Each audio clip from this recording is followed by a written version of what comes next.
Good afternoon, everybody. It's Chris Thompson here from Property Portal Marketing. And of course, I'm with the wonderful Simona as always.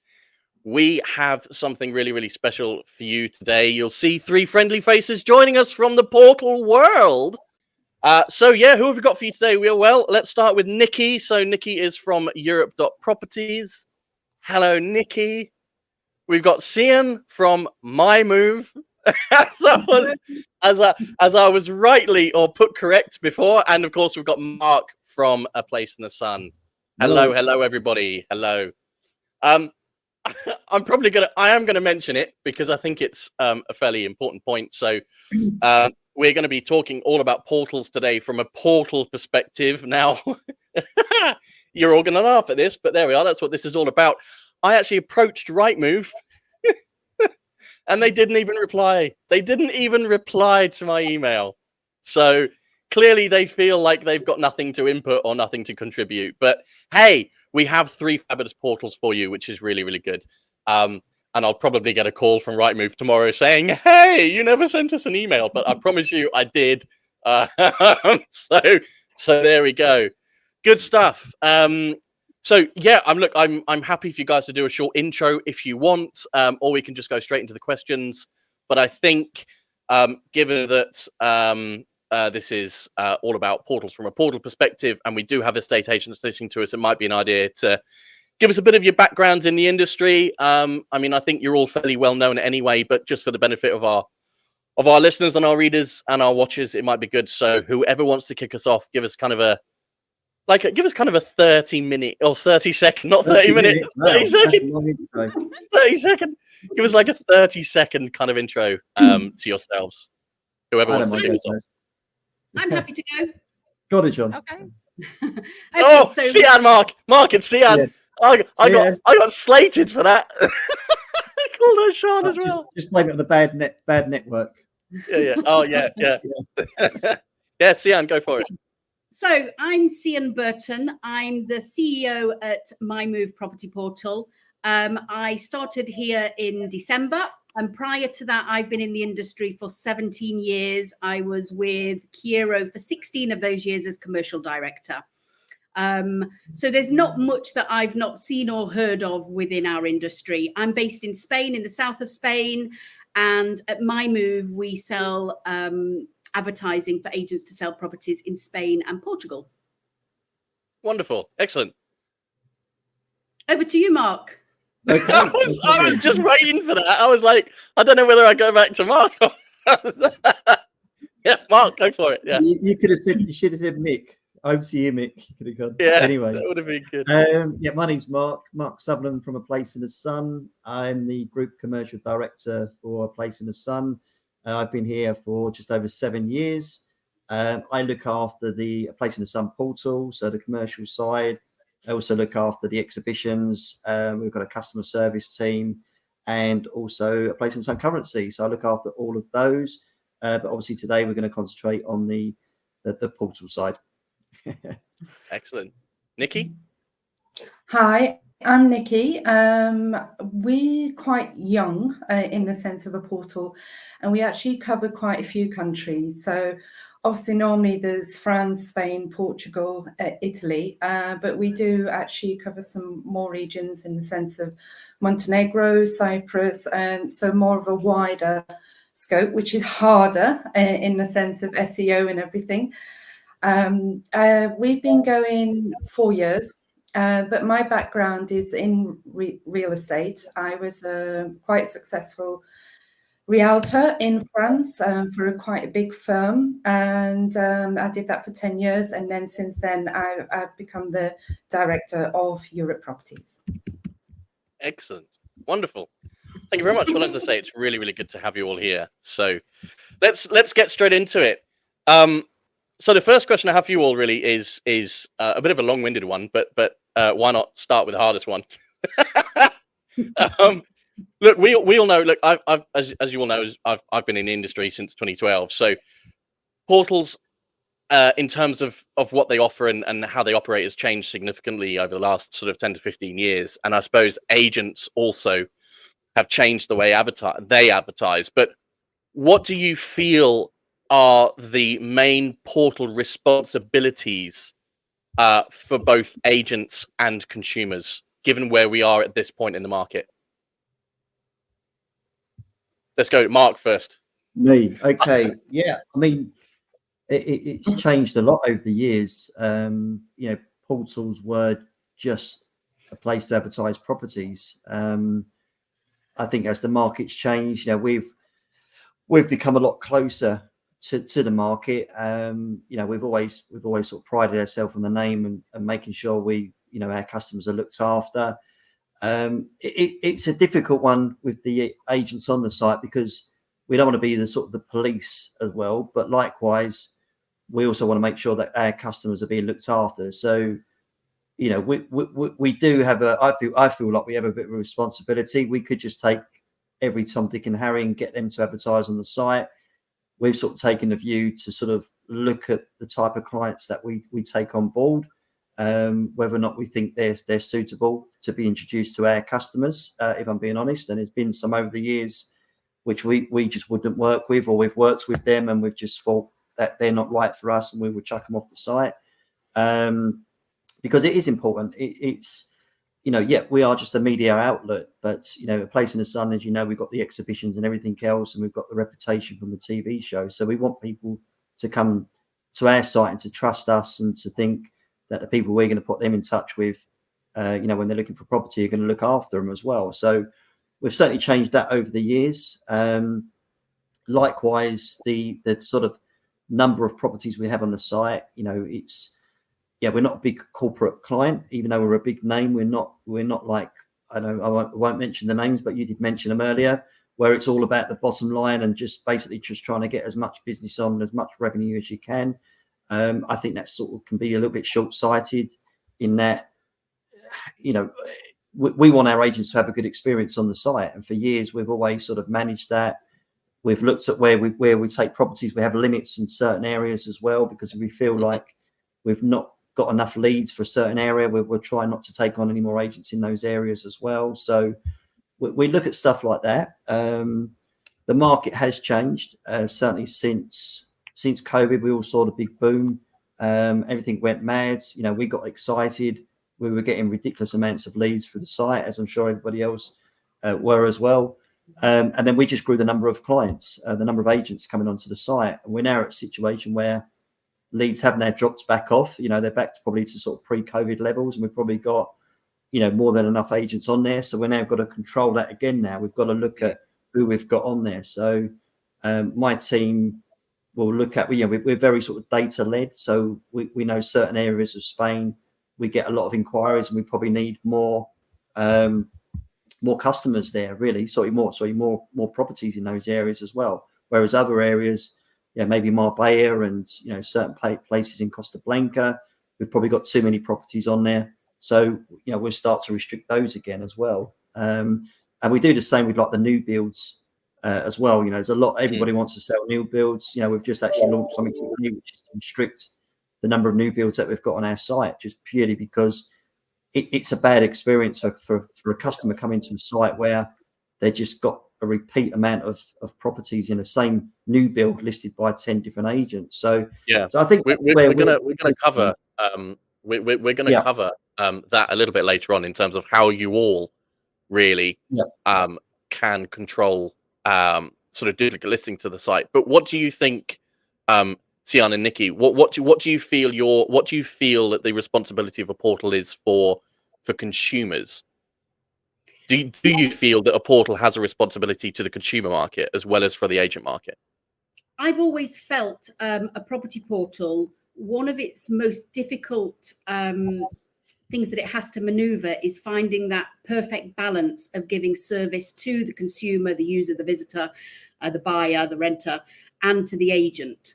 And it's very difficult having two clients, isn't it? It is all about balance. So it can't all be about the commercials to the agent and making money and putting some top of search results by getting them boost properties or, offering all these extra things just for revenue, because that's not ultimately what the consumer wants. The consumer doesn't want to be fed properties that are being sponsored all the time. They want properties that match their criteria. So I really believe any portal ought to be really considering what that balance is. And in my heart, I really believe if we can make the consumer happy, that will ultimately make the agent happy as well. Because if users are coming to the property portal and they're enjoying their experience, we make it easy for them to use. We are delivering the kind of properties that they want. We've got the kind of agents on board that will reply to their inquiries. They're keeping their properties up to date. We've not got a load of old properties that, people aren't taking off. Then they're having a great experience. And that in turn results in the agent having a great experience and getting, the quality kind of leads that they're looking for. I mean, agents just want leads, really, don't they? There's a little bit more to it, but ultimately it's about leads. And if those leads can be quality leads, then, bingo. So we do have a huge responsibility to keep both sides of this business model happy. And it's difficult. It is very difficult because we're a business.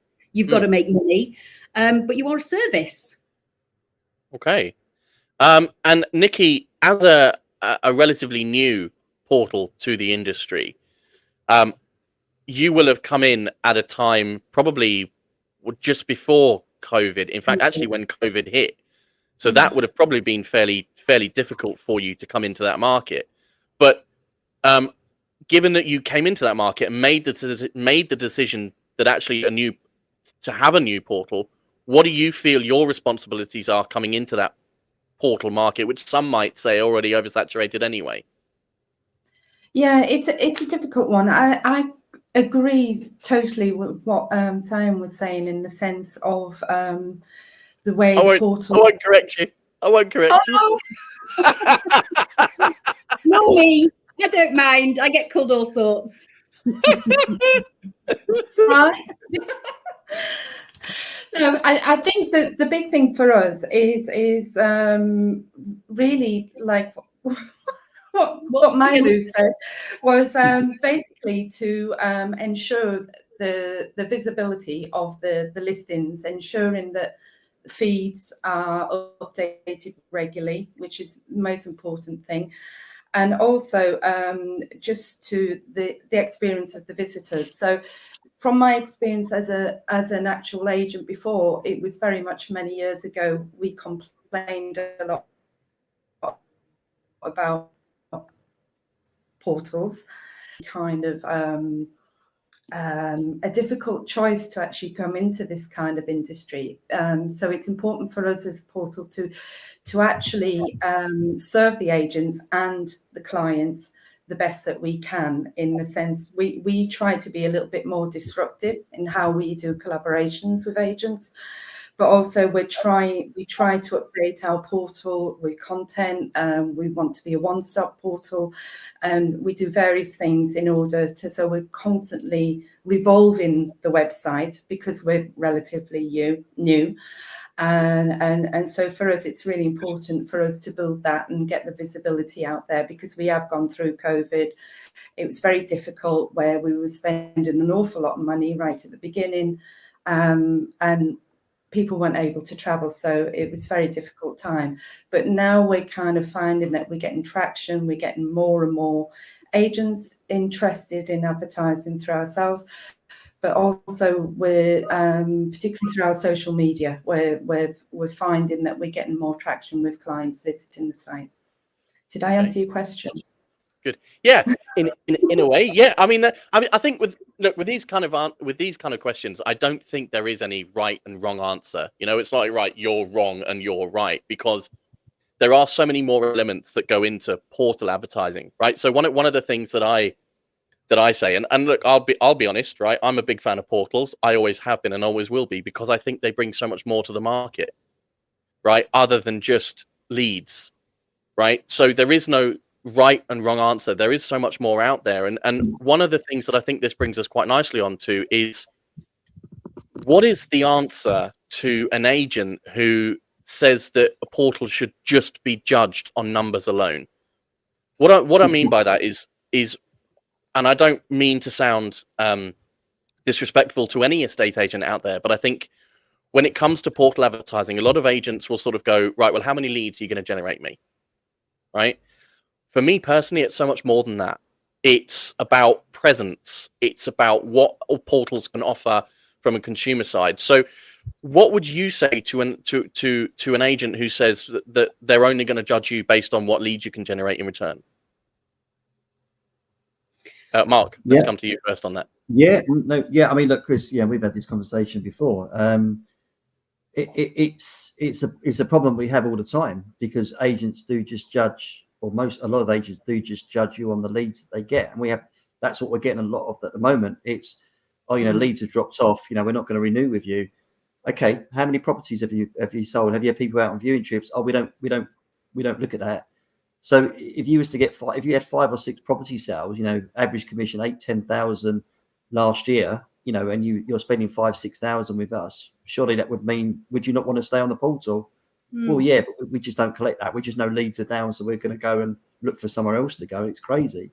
And we're quite lucky that, because we're a bit closer to the customers. Obviously, on the currency side, we do collect that data. And it's very good. The sales team are quite well equipped now that they can have that conversation and say, well, hang on a minute, I've got 3 or 4 people here that have said they've bought with you because they use us for currency, etc.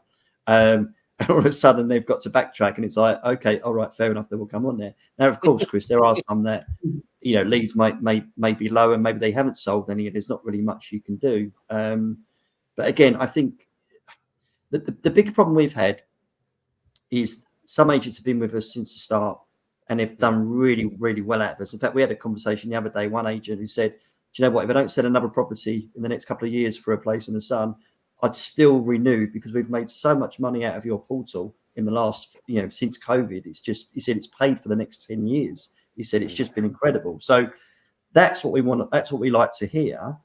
Unfortunately, there's a lot of agents that just want a quick return. So they'll come onto the site. We try not to sell 3 months, because how can you judge something on 3 months? Because someone comes along and, we're just looking at some leads earlier today, analysing some data, and it's like, these are people looking to buy in 3 months, 6 months, 12 months. This is the thing with most of the leads. Of course, there are people that are looking to go out and buy right now, but there's a lot of people, they're early in the process, and these are people that the agents have to work with. So I think, of course, there are bad leads out there, but I think also every lead, if you look after it and spend a bit of time, maybe get rid of the time wasters, that's fine. But people just seem to want results straight away, and I think you have to work with those leads. And if you come off the site, and this is what we see when people come on the site 3 months, oh, we've not sold something in the first 3 months. Well, did you really expect to sell something in the first 3 months? So we try and get people to stay on longer. So that's the challenge we've got. And I guarantee some of these people that have come off now, we'll go back to in 6 months, 12 months time, and ask them again, have you actually had any sales now? And, if they are recording them, hopefully, they'll be the people that will say, actually, that's the big question, though, isn't it? If they're recording them. I mean, we consistently have chats, don't we, Simona, about sort of analytics and things like that, because it's amazing actually how many agents don't record that data. And still don't know where their sales are coming from. And I think that's really important for all of us, is to sort of really push home that message, analyze.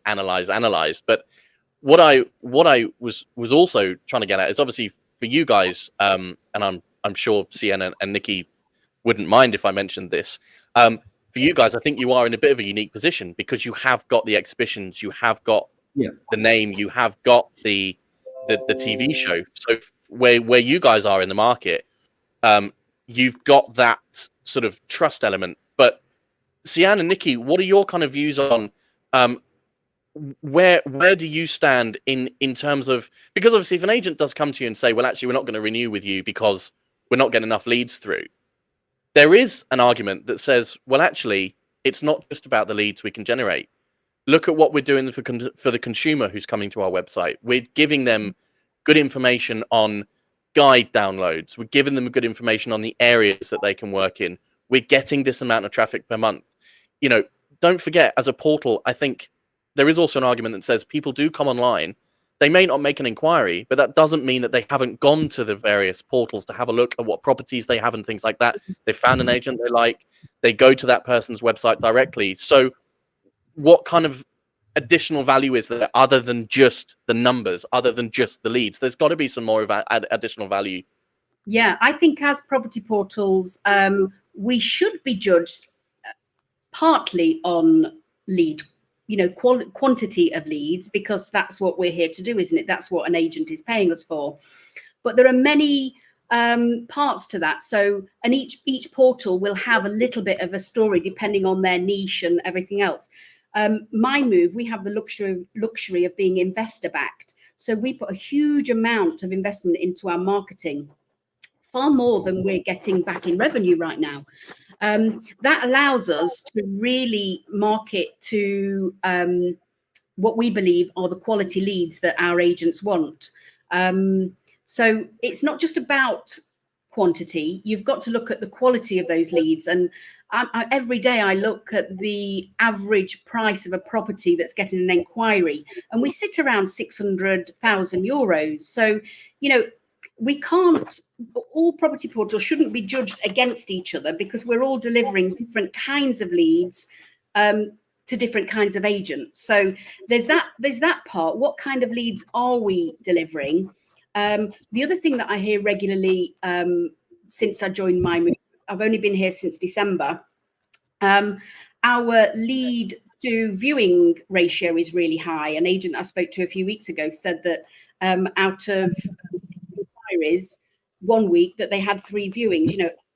I don't know what the average is, but to me that does seem really, really high.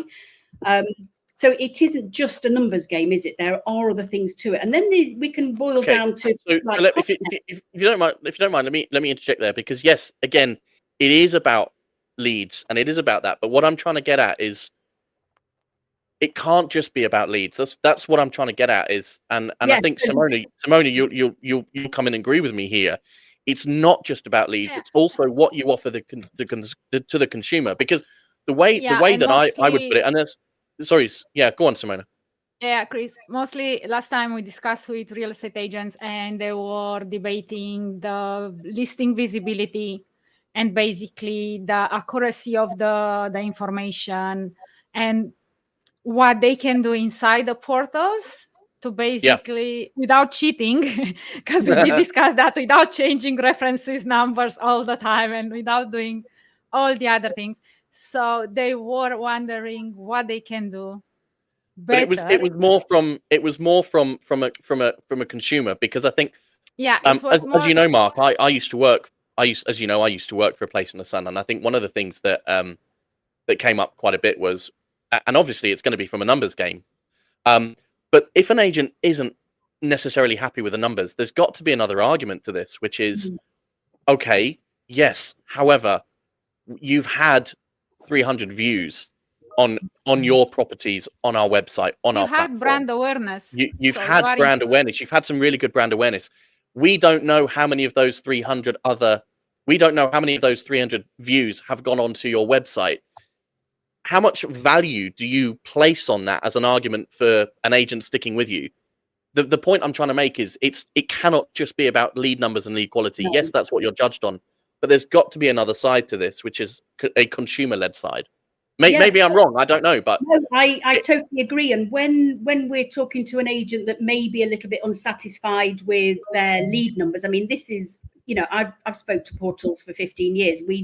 We're all different, but we generally have the same challenges, don't we? And it's usually down to lead numbers and then the retention piece. But yeah, there's definitely a lot more to it. So the number of clicks, the number of views, the number of visits they're getting on their properties. We can't be responsible for 100% of that lead. I'd like to think that we could be, but we'd be fools to believe that we can, because we get that lead. Our business then, our responsibility is to forward that lead to the agent. I know there's a piece in the industry right now where there's talking about, should portals be qualifying leads? I'm not. Yeah, we've got a question on that, actually. Funnily enough, we've got a question on that. That was one of the things that we spoke about beforehand. I knew it would come up at some point. There's there's a lot to take into consideration why an agent should remain. Like Mark said, you know, if somebody's just been with you for a month or two, that's not long enough to understand the lead cycle. You know, we need at least 3 to 6 months to see what happens to them leads. Not everyone's in situ, in country, ready to buy. Not everyone's sold their property if they're in the UK. There's other pieces that you could say are really valuable as well, you know, like the content and the marketing that you do to market their brand and their business. That's really vital as well. And we cannot hold ourselves responsible if their systems fail, if their processes aren't fantastic at following leads up. I mean, I remember seeing a survey not that long ago on LinkedIn, and agents admitted themselves that they don't regularly follow up leads. You know, they just give a reply. And I did a little survey not long ago myself where I asked agents to copy me into their replies to the inquiries that we sent out, just so I could really get a feel for it. And many times an agent, a user would come online, make an inquiry, say, can you tell me more about this property? And I can't tell you the amount of agents that replied and said, sorry, it's sold. Yeah. Yeah. You know, I think all three of us have got that issue. Or I think all three of you, sorry, not of us, but because there's 5 of us. I think all 3 of you have kind of got this issue. But there's some education there, and I get the feeling from agents. I'm not sure that agents have developed or evolved, should I say, along with the industry over the last 10, 15 years. You know, you were getting lots of leads and lots of sales 10, 15 years ago, and maybe you could be a little bit easy on follow-up. But now it's really important to follow up. We've got so many agents in the game, and so many agents are switched on to doing that follow-up, and they're the ones that will win the business. I think just to add, you're absolutely right. And just to add to that, I mean, this is something, you know, I'm in Spain at the moment. I do a lot of trips to Spain, and we start doing other countries as well. But it's incredible when I go to speak to agents and ask them, what have they done with the lead? You know, we'll see a lead come through and it says, oh, we're coming out next week. Can we view this property? And they'll say, oh yeah, we get loads of leads or whatever, you know, and I email them and I never had anything back. And I said, so you're trying to tell me you're going to strike up a relationship with a potential customer who wants to buy a £250,000 property just on email? And I said, yeah, what do you think the other agents are going to be doing if they've got that lead as well? And they go, well, I suppose they'll give them a call. It's almost like it was like, trying to teach them something that should be really obvious. You know, we even looked at, do we try and do an educational piece? You know, I think some agents would take great offense against that. But, you know, I see, as you just said there, you know, some people just reply by email. Some people just give them a call once, leave a message and don't bother to ring them again after that. Some people will send them the whole everything, just all the details about the property. But you have to qualify a customer, because there's 2 things that I've learned from the agent side, and I think you've also that you've worked in the industry yourself. Most people that make an inquiry don't buy the property they make an inquiry on. That's the first thing. And the second thing, they've also got different budgets. You know, a lot of agents, the average is it's normally about 30% more than what they actually make an inquiry on, which is quite incredible, really. So, you know, you have to give them a call and find out, you know, what's this property for? You know, when are you looking to move? How are you going to finance it? What are you looking to get from it? Is it and just to see if this is the right area for them. And there's nothing wrong with the agent turning around to them and saying, you know, I actually don't think this is the right area for you. I think this will be something better for you. This is a type of property you can, it's basic sales, but you're doing it to help that customer, because you want them to feel like you're listening to them. You're going to give them what they want. But a lot of agents don't. They just want to be handed the inquiry on a plate, get them to come over on a plane, take them around the property, get the sale, and move on to the next one. And I'll tell you what, it's not like that anymore. The industry's changed so much. It's really not like that anymore. Those days are really gone. There is a not necessarily an argument here, but there is. Do you think there's any responsibility in also educating the consumer base on how they should navigate advertising on portals? Nikki, let's come to you on this one. Funnily enough, I was at a Place in the Sun exhibition once, and obviously I'm not there with an agent badge, so I kind of got like a bit of an insider conversation, and I can have a bit of an insider conversation with people. And I got talking to this couple. In the end, we talked for about 45 minutes, just about the searches that they'd gone through and the process that they'd gone through in order to firstly get to the exhibition, but also about their property search. And one of the sort of things I said to them was look, don't go and register with 20, 30 different agents, because that's not going to help you. I said that all that's going to do is confuse you. So what I said, in my opinion, what I would do, I would do exactly the same at an exhibition as if I did online. And it's more difficult online, but there are ways around it. Is try and find an agent that you like, right? But try and build a bit of loyalty. Don't make an inquiry on 50, 60 different agent properties. Make an inquiry on maybe 3 or 4. Keep it to a minimum, maybe 3 or 4. Find someone that you like and stick with them, especially in Spain, whereby a lot of the agents will collaborate with each other anyway.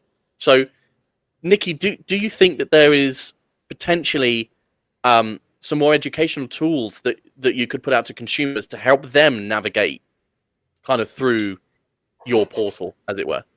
Yeah, how we're trying to work is as a one-stop portal. So in the sense of content areas, in the sense of buyers guides, that kind of thing, and also services. So it's not just real estate. It could be immigration lawyers. It could be currency exchange, and various different services. So what we're trying to do is to educate in the sense of we're trying to draw the clients into our portal so they can navigate around it. It should be user friendly, but also because it, like you say, it is quite confusing.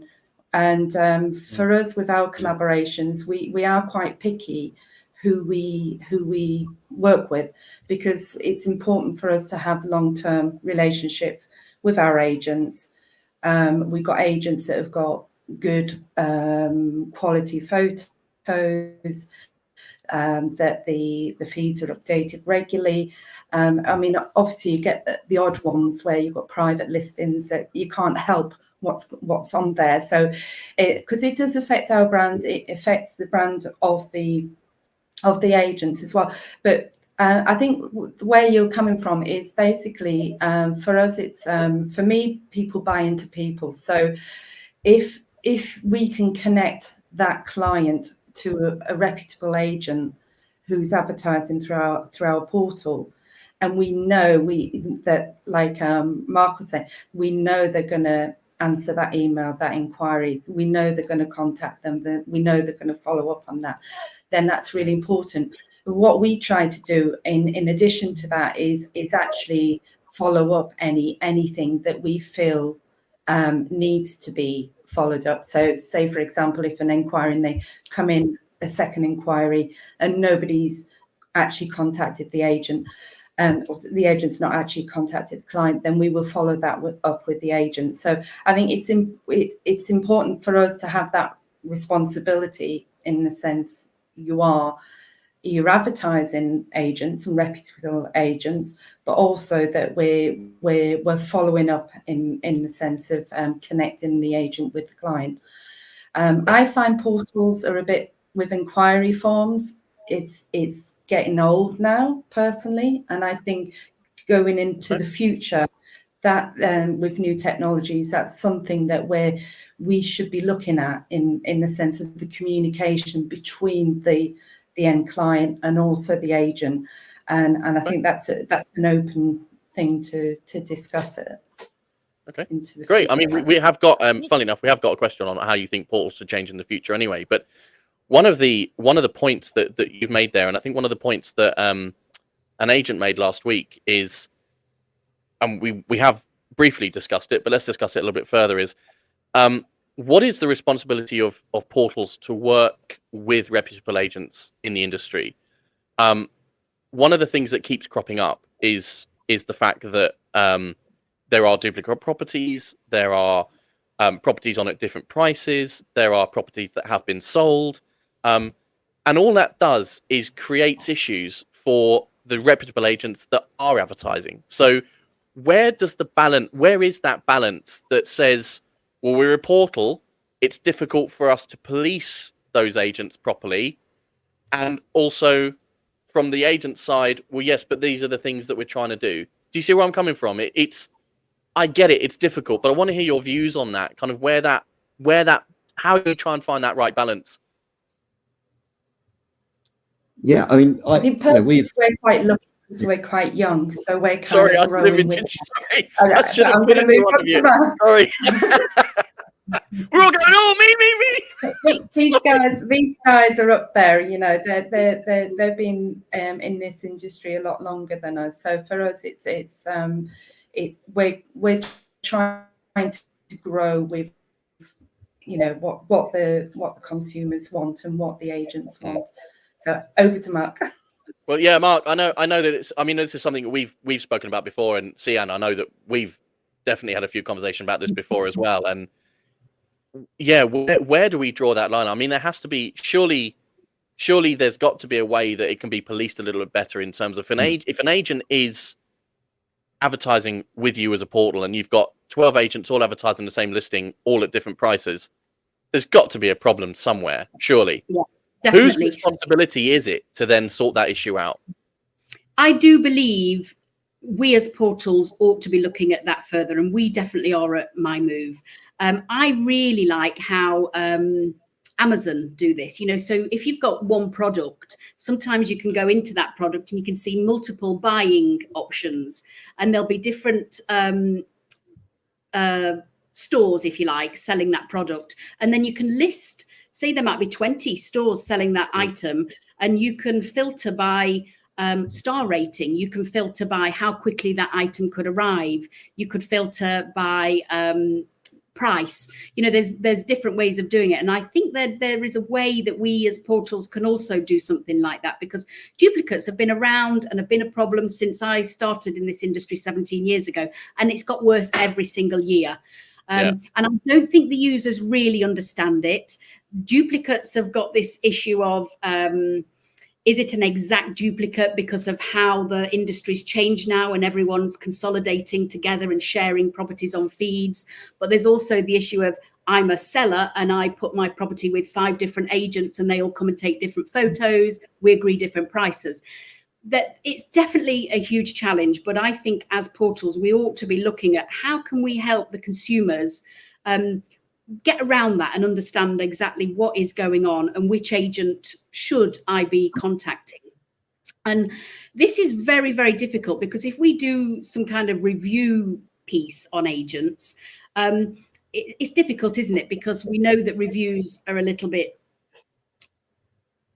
subjective. Yeah, I know exactly what you mean. I'm not thinking. An agent, if you give reviews to an agent, right, you know what's going to happen. There'll never be any bad reviews. They've never done anything wrong. It'll be 100% all the way. But, you know, when we think about the law of averages as well, you know, if you've got people that are handing out not so generous reviews here, there, and everywhere, but it could be done very smartly, you know, so there could be a 5-bullet question survey of how did this agent perform for you? Did they reply to your inquiry quickly? You know, and this is a piece of education as well, isn't it? That the agent understands that they are going to be reviewed based on these 5 pieces of criteria. Did you reply to the initial inquiry? I'm sure Mark and Nikki, you can confirm that one of the biggest pieces that we get back from the users is that you haven't replied to my inquiry. So the first hurdle there is they think that we're the agent, and the second hurdle is that they don't understand that they're not making an inquiry via an agent, and the agent's is the one that's got to get back to them. So I do think it's our responsibility to make that loud and clear, so that the way I see it, the ultimate responsibility of an agent, of a portal, is I see a 2-piece jigsaw puzzle. And, you know, I want to put those 2 pieces together. I want to get the user with an agent. It's not necessarily with a property, but I want a user to come onto our site, find an agent, and bingo, off they go. You know what I mean? We've joined them together. It's happy ever after kind of thing. Okay. And to do that, they get the key to the house. exactly. Mark, what are your thoughts on this? I'd be intrigued to know, because I know that again, of the conversations that we've had, one of the frustrating things is that and this will lead us quite nicely onto the manipulation argument, right? Which is the reason that a lot of the agents themselves try to manipulate the portals is because of this very issue. One of the big things, and again, this was one of the things that came up last week, is an agent's issue is not necessarily the fact that there are duplications on the site. The agents have issue with the fact that there are different prices. The agents have issue with the fact that they don't feel like portals are doing enough to vet particular agents who are coming on board to work with them. For example, this whole thing about, well, this guy used to be a butcher and now he's a real estate agent, right? which I think is a really funny thing anyway, but how you go from selling meat to selling houses. But anyway, so yeah, I'd be intrigued to know what your view was in it. What your view is on this whole scenario of just where does that responsibility lie? I mean, yeah. I think that in an ideal world, if we're saying that this has been a problem for 17 years, it's quite clear there isn't an easy fix, because if there was, we would have done it by now. All we can do is try and reduce that. So I mentioned earlier, we've actually chucked people off of the site. I know you want to come on to that in a second, who've like manipulated properties by changing reference numbers and whatnot. We actually spent the money to get our IT team to build a report that we can check, so not only do they change the reference numbers, they change the description, so we can now track it on the description as well. Look, we get rid of them because it's just not worth the hassle. But we can be responsible, that we can have report an issue with this property, and we always take that seriously. Every time we get one, we'll always go back to the agent to try and ask them, this price is wrong, or I've been told it's been sold, etc. So you can do things like that. We've got a customer service team. We've just introduced a really easy one-click button for them via our CRM, that if somebody comes to us and says that we're not heard back from this agent, we can just literally click on this button on the actual web inquiry, and it sends a reminder to the agent, because that comes up a lot. It really does. And I think there's quite a few reasons for that. I think sometimes security now on emails is just so tight now. A lot of the emails don't get through. They go into spam. I think they're inundated with emails, some of these agents, and they just don't know how to cope with it. So we can do our little bit on that side. But at the end of the day, we can try and help, but you'll never police it. You just never, the issue with the prices, it's a frustration of mine. It really is. But what are you going to do? Get someone to sit and look through all the properties, and how would you even detect that that's the same property at a different price? And people got a 3-bedroom up at a 2-bedroom price. I think I'd sort of almost, it's not a great experience for customers, so we want to try and help them out as much as possible. But likewise, if you make an inquiry and you're told that the price is actually wrong, that's not a good start building a relationship with that agent. So I'd sort of be thinking, if I was that agent, do I really want to be doing that? I think that's a really bad way to start that off, really. So I think there's all these things, that we can do bits and pieces. I just don't think we'll ever really be able to sort of, fix that all together. And as I said right at the start, we're trying to do things with, repeat, too many repeat sort of, developments, new build properties as well. We've got a problem with that. And we're trying to reduce that again, because it's just too many, and that's not our fault, because that's actually, if anyone's fault, it's not that it's anyone's really fault, but the developers, over the years have always been quite restrictive of who they give their new builds to. It used to be 2 or 3 different company agents, but now they're so sort of, I wouldn't say desperate, but there's so many new builds now out there that they're happy to sort of give it to any agent that comes along and knocks on the doors and says, "Oh, look, I can advertise that for you." Okay, great. And then I'll just go and chuck 100 properties that are already on that portal with other agents. Who does that benefit? We are, that's where our responsibility will come into it. We can do certain things. We're losing money because we'll say to an agent, actually, you've got 100 listings there. They're all new builds. We've actually got those 100 listings already on the site. We don't want that. If you've got some resales, come back to us. We recently just sent out an email to our trade database saying, we need more agents in these areas, but we're only looking for agents that do resale. We're not interested in, we're not interested in your your new builds, but we've pretty much you don't want them, no way. We want your retails because that. So there's bits that you can do, and that's what we try to do, and it does cost us money, but we feel that's the right thing to do. It's a good it's a good way to do that, and I think long term that does really help us as well. So yeah, it's good because I think and it is hard. I get it. But I think your agents pay your bills, but your consumers pay your agents who pay your bills. If that kind of makes sense. So it is a little bit of a. Sometimes you do feel like where is that balance? But it leads us quite nice onto the manipulation side of things. And I don't know whether as a new portal you've experienced this yet, Nikki. You probably have, but I'm always saying to agents, look, people will search for properties differently. They're not going to, people don't just go to a portal and go, newest properties only, show me 20,000 properties, right? That's not the way people search. Unfortunately, that is the way that a lot of agents view it, right? And we three have all experienced that. In fact, we five have all experienced that. And agents do feel like they need to manipulate because it's the only way that they feel that they will get to the top of the rankings. Now, the argument that I sort of came up with when we did the agents podcast a few weeks ago was, and I'm always trying to tell agents to avoid doing that because it's really not good from a consumer perspective, because we all know those listings are not new listings. They are repeated listings, right? So it doesn't help from a consumer perspective.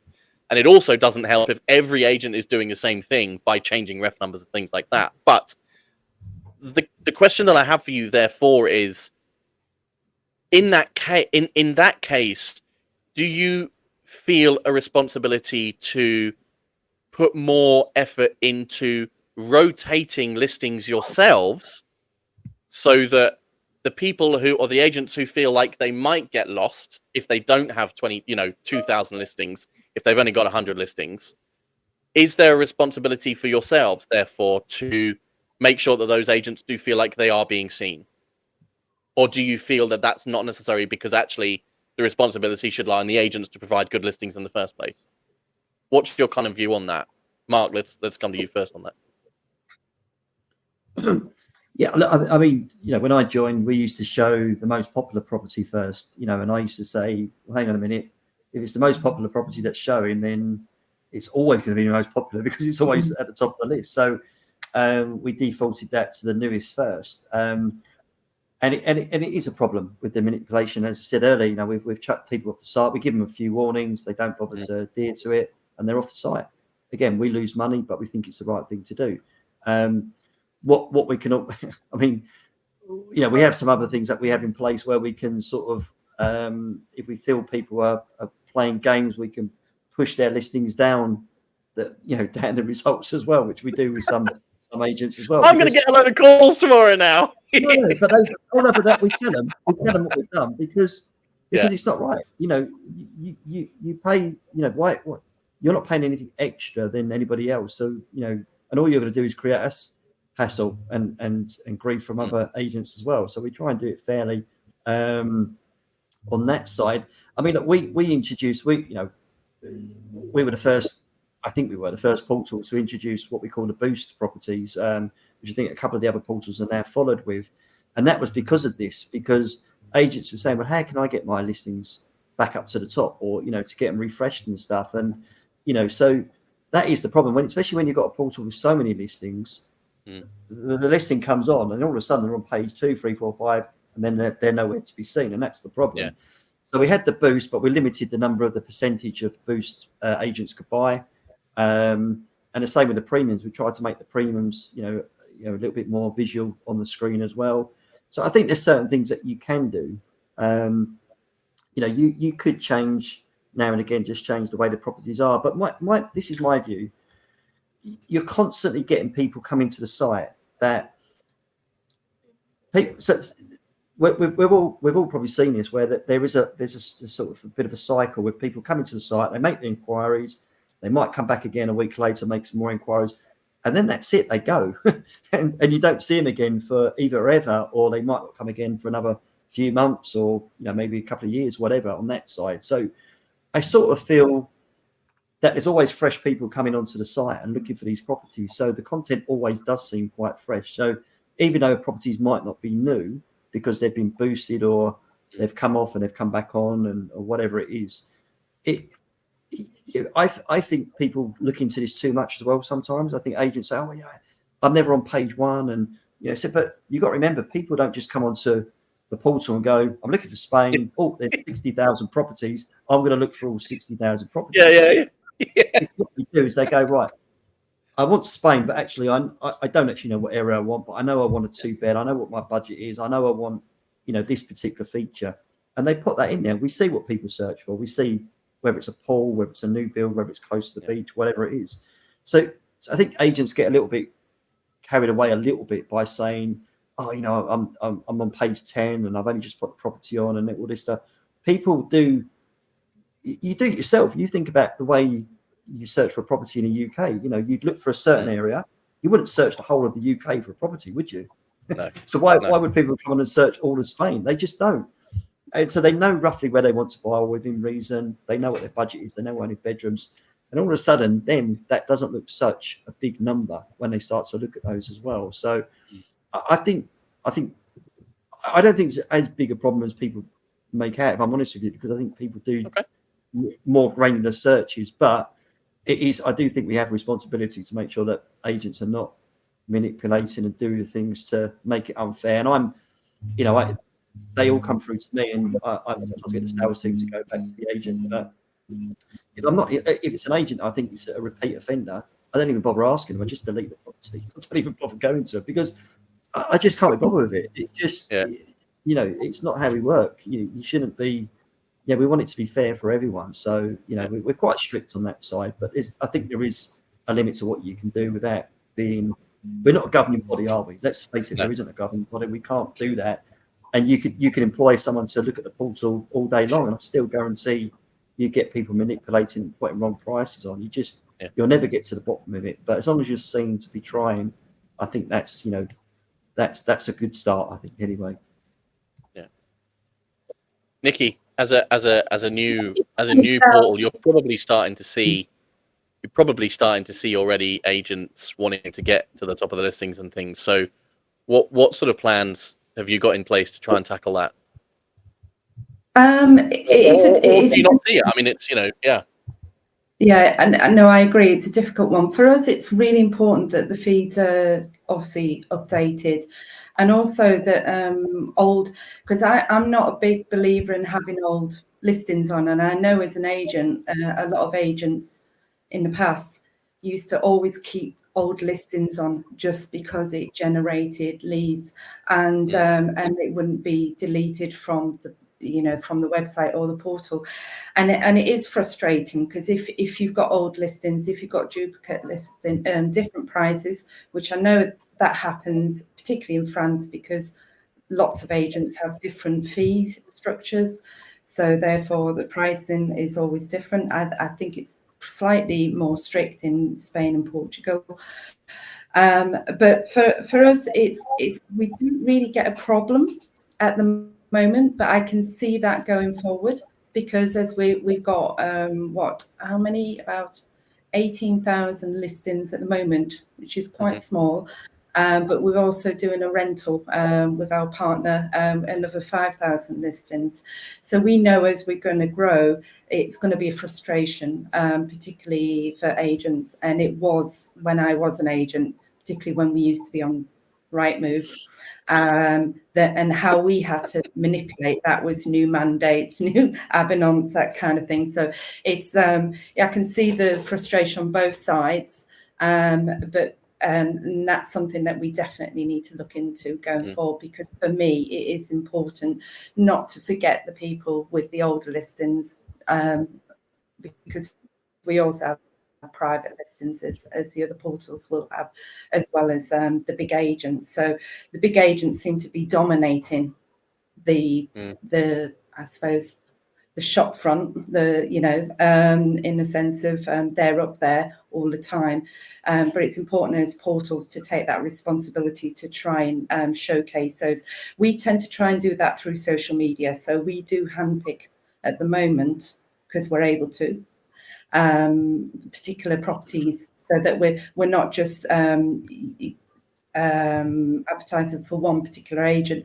We keep it open to different countries, different regions, and different agents that way. And also, I can see Simona's smiling there in the background, because Simona's all about social media. So she's all over that. Social media is changing portals slightly now. It's not just about the website. It is definitely social media, particularly Facebook. I have a question though for all of you, and that is regarding the trends that you are seeing in property searches. So are there any trends, and if there are, how are the portals adjusting to the search people do? So from this point of the consumers, what are the trends that you are seeing lately on the portals? Cian, go for it. Okay, so during COVID, we saw a big trend of people wanting houses, with land and space, so that they weren't stuck inside apartments. And 4 or 5 years on, that we're seeing that trend change, and we're seeing lots of people want apartments again, or townhouses, back to being in the city centre. And as we're seeing ourselves as a start, we're trying to see as reborn self-startup again since I joined. Our aim is to get as many agents on as possible of those properties, so that we can really learn. And we've got a new website launching in the next few days. We've got a new digital marketing strategy launching. We'll have so much to learn from what people are looking for. And then we want to really find what our niche is. And then we can really target the agents that have got the kind of properties that match the marketing that we're doing and the leads that we're getting in. So again, really trying to be that matchmaker, taking an extra step forward in being a matchmaker, not having all the properties and all the buyers. But that's the biggest trend I've seen. I've seen price of properties go up as well. I think you know that. The biggest one I'm hearing from agents right now, trend-wise, it's not so much about what kind of enquiries, but it's totally flipped. Whereas agents were just all about leads, I'm being asked all the time by agents, how can I get them more properties? So, there's a stock issue, a supply and demand issue. There seems to be plenty of demand, but not enough supply to fulfill that demand. And again, another tricky challenge for a property portal, isn't it? It is, yeah. Although I don't think that's something that you guys can really control in terms of the number of listings, but it is one of the big things that I'm hearing about for sure. Mark, I think you were going to come in there, and then I said I offered it over to Cian first. But... No, that's fine. Yeah, look, I mean, yeah, a lot's changed. I think in terms of the types of properties, I think people are looking all sorts, whether it's apartments, villas. I think there'll always be a sort of different. People have different sort of desires to what they want to buy. I think, obviously prices have gone up. People's budgets therefore have had to go up. That's what we're seeing. The average property inquiry price is much higher than it was pre-COVID, but that's because a 2-bed apartment is say 180 in Spain compared to 140, 150 pre-COVID. So people want a 2-bed apartment. That's what they've got to inquire on. The big change that we've seen though. Is the reason for buying. So a lot of people would buy it as a holiday home, not so much as an investment, but mainly a holiday home. And we're seeing this on the exhibitions as well. It's something like 45% of all of our inquiries now are saying they're looking to relocate. And that's changed massively, mainly because of Brexit, if you're focusing on the UK market. So, we're seeing a lot more people now, and, that's why the exhibitions are great, but on the portal, we also try and be a one-stop shop, so people can come on there and, speak to a lawyer about visa questions, relocation companies, removal companies, all of those as well. So that market has really changed. And, there's definitely that's increased. So there's more people looking to move to different countries permanently, and the number of people looking to buy a holiday home, especially the lower end of the market. The lower end of the market went just after COVID because all the cheap properties got bought up during COVID, to be honest. So I mean, I'm in my apartment now, and this property is, I got it ridiculously cheap. It's almost doubled in price now because that's what's happened. That market's completely gone. So that's pushed a lot of the lower end budget clients out of the market. So we've seen them really drop off. So yeah, that's the main changes I've seen, certainly since COVID anyway. There's also the age demographic. I've seen that change over 5-7 years as well. So I think years ago, we all believed that we were targeting retirees. Yeah. That's definitely not the case anymore. What with, what are you all targeting influencers now? All these kind of, what do you call them? TikTok influencers. Well, I think now, because you've got like nomads, you've got people who can work remotely, like we're having this conversation today. People don't necessarily need to be in the country that they're normally reside in. So I think particularly for our portal is we're getting a lot more interest from people who want to relocate because they have the ability to do that now. And like the guys are saying is basically it's not just the retirees. You've got people who are able to take early retirement, or you've got people with families, so they want a family home, or they might want to be somewhere for 6 months and 6 months where they reside in. So it has changed. I think it's very much changed, and a lot of it for the good in the sense of what happened with COVID, in that people are looking at other countries and for the lifestyle simply, which is what the portals try to offer. That it's not just selling a listing, it's selling the lifestyle to the client. Yeah, it is. Good. All right, well, only a couple more points, so don't worry, it will finish, I promise you. But you can see what I mean why we do this podcast, right? Because there's just so much information out there. Do you, leading on to a slightly different tack now, do you have, or what is your belief in that, and yes, actually, before I ask that, Mark, you made a very valid point there about the length of time that agents should advertise on portals. I have to say that I totally agree with you on that point. Definitely. I would actually advise agents to not even bother with 3 months. Go to 6 months, go 6 to 9 months, because very, very rarely do you see a consumer go to a portal and buy within the first 3 months, right? Very rarely. It does happen, and I've seen it happen, but it's very rare. So yeah, definitely. I don't think I need to even bother asking that question, because I think all three of you will probably agree with both myself and Simona in that the longer you sign up for, the better. In fact, if any portal out there happens to listen and is offering 3-month packages, I would tell them to stop doing that straight away, because agents are always going to fall off because they're not going to have enough of a time to fully analyze the portal. But I'm glad we all agree on that point. But the point I was going to make, or the question that I was going to make, or ask, sorry, is and yes, it does become a little bit more difficult to do this if you're signing up people up for longer terms, but should portals adapt more to market conditions better than what they do now?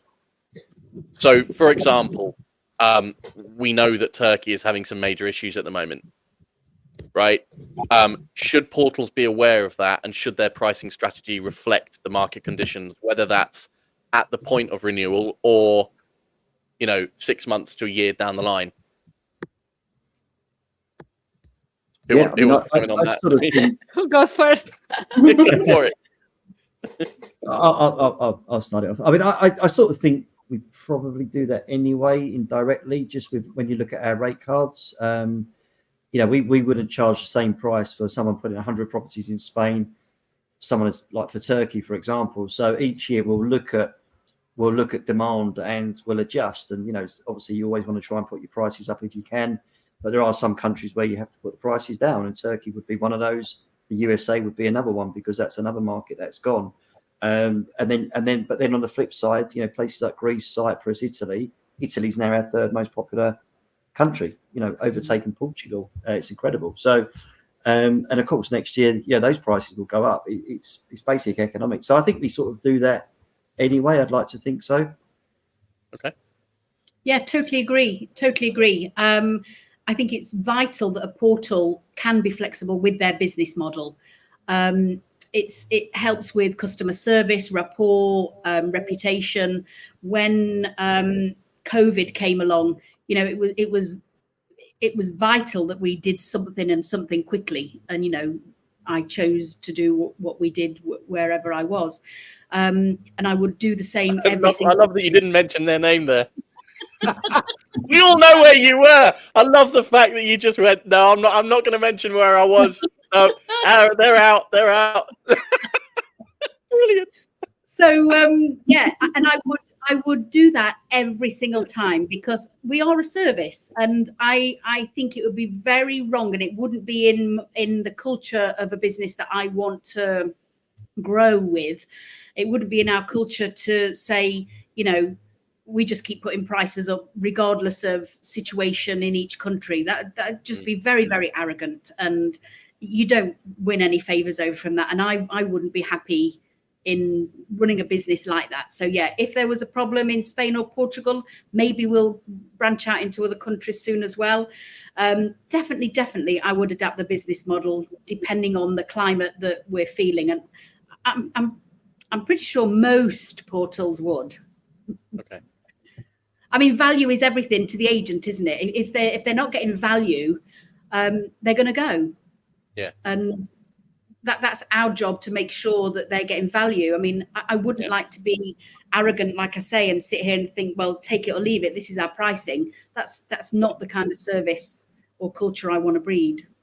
Yeah, justification is huge, and for any portal, and I won't mention any names. In fact, I might have mentioned them already. I don't know. We'll have to watch the video. But for any portal, I think, that has a pricing strategy where they just increase and increase and increase without actually offering any additional value is always going to have issues. They're always going to have problems, because, okay, yeah, we've covered this, but agents are always going to justify it based on what they get back in return. So yeah, it's good. And it doesn't always have to be a huge price drop. There's lots of things you can do with your business model. Definitely. Nikki, what are your views on that? Definitely. And I think also you've got to consider the agents as well, because you've got the larger agencies that have got a big marketing budget, but you've also got the smaller agents or independent agents who just want to market a few properties. So I think you've got to adapt your model to who's wanting to advertise through your portal, and it's really important. And also, where we're talking about different countries, it's one thing that we try to do is looking at what emerging markets there are out there and what countries we can get on board, because I think it is important to monitor the impact on certain countries and what might be happening, and what's out there for the client, because we want to connect the clients with the demand, what they want to, Italy is a problem that we have in attracting agents, because I think a lot of them don't like to pay for portals or advertise and have collaborations with portals, but but that's something where we have a massive demand for Italy, particularly with US clients. Okay, good. All right. Well, look, something fun to end with. Something fun to end with now, which is good. So, I will be frank. It doesn't. Look, the responsibility of portals and justification for portals doesn't lie just with portals, right? I will happily say that there is a big responsibility for agents to make sure that what they are doing on portals is correct as well. And there are things that they can control. So let's end with this. So, give me your top 3 tips for agents wishing to market with you to get the best response they can for the price that they pay. Sian, hit me. Ooh, I didn't know this one was coming. Oh, yes! I've got you. That wasn't my intention. That wasn't my intention. I didn't originally have it on the list, but I thought, oh, this could be a nice That's little one okay. to finish with. Well, no, it's because I don't know. It's because, as I said originally, right, is that the responsibility of how portals perform shouldn't just be down to the portal. No. Right? There are things that agents can do and should do in order to get the best results. So yeah, if I'm an agent and I'm coming to my, I was going to say me move then, wouldn't I? My move. Give me the top 3 tips that you would give to an agent to make sure that they are absolutely doing the best that they can, and the things that they can control in order to really get the best things possible. Number 1 has to be follow up. You know, it can't just be that they get an inquiry and they send a standard templated response. They have to do good follow up. That might mean call. It might mean they add them to a database. They create I can't think of the word I'm looking for. A series of emails, you know, so there's a plan to keep in touch with this person because of all the reasons that we talked about earlier. That to me is like the biggest thing I would love agents to really be on top of. Number 2, it has to be managing their portfolio. So updating prices, updating descriptions, having amazing photographs, and making sure that their lead-in photograph is the one that you want to see. It's not, we used to have a little joke previously, and who could find, once a week we'd say, who can find the worst photo amongst the agents' new listings? Well, I think the worst one ever, it looked like a crime scene. There was police tape and everything. Oh, no. I really want to buy this place.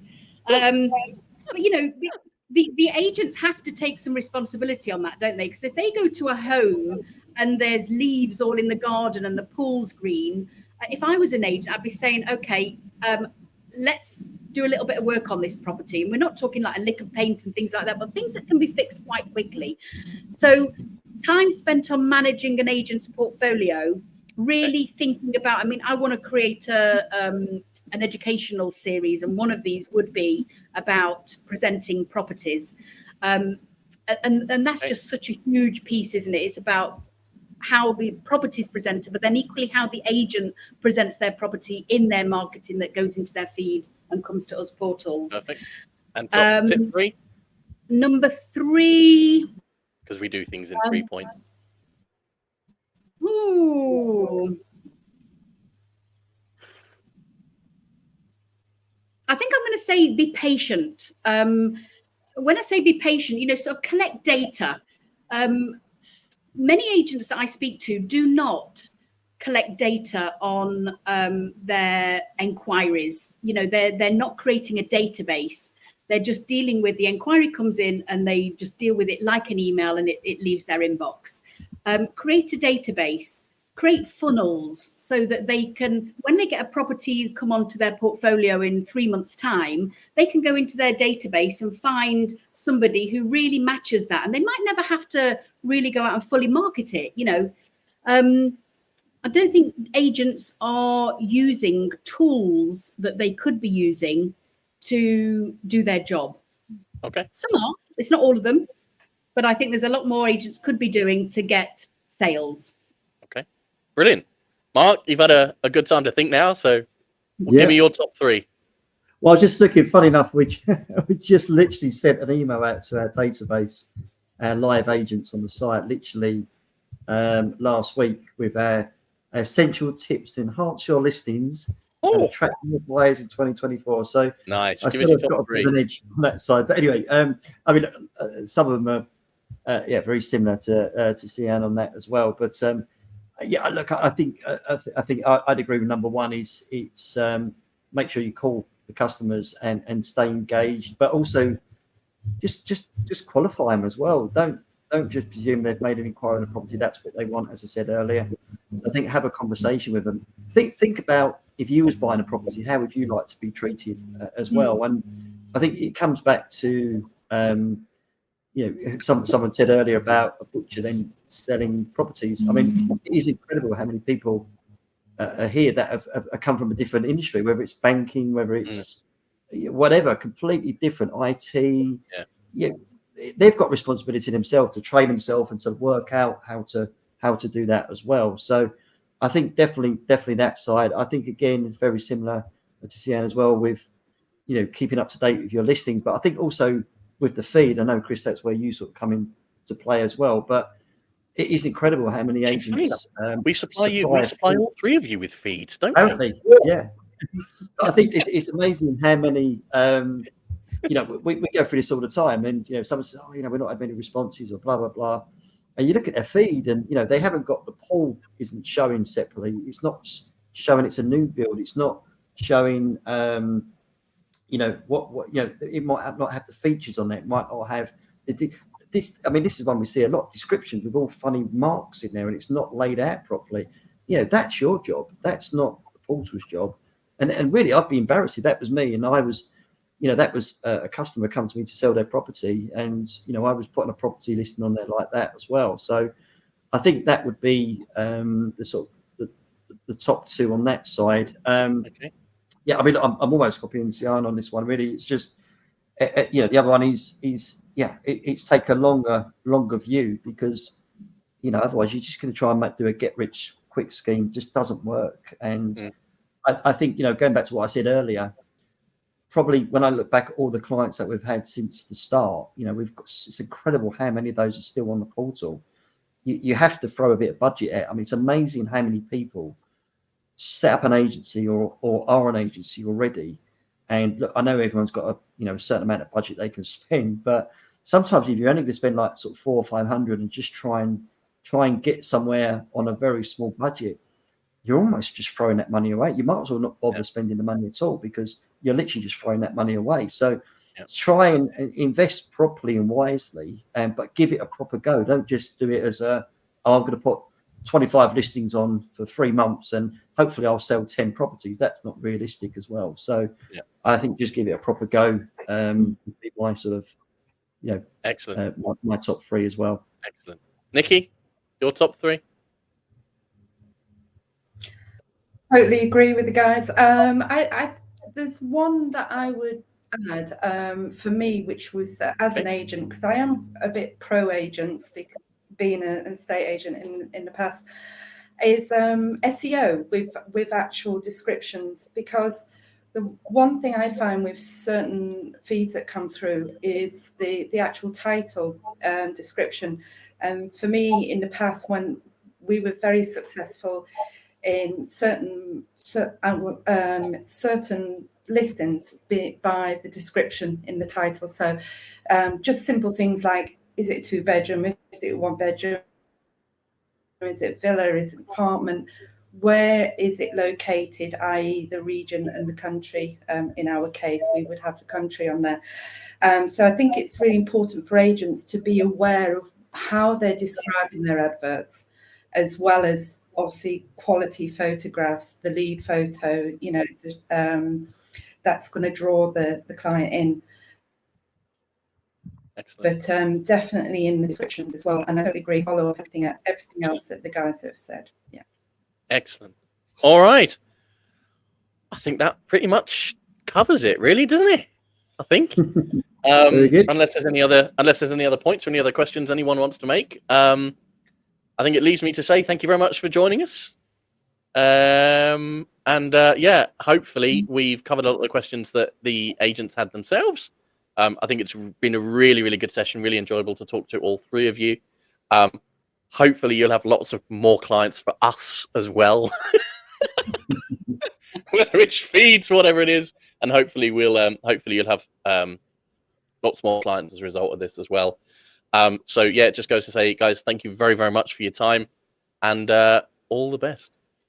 Thanks for the invite. Thanks, everyone. No problem. Thank you. Take care. Bye. Thank you. Bye.